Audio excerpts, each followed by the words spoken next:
Well, another episode of Play Stupid Games, Win Stupid Prizes. Okay. Binaba siya for arrest.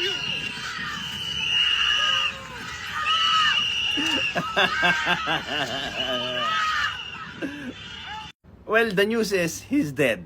Nabaril siya dahil sa kaguluhan na nangyari. Now, would you consider that activism, that kind of activism, is going to result in a good way?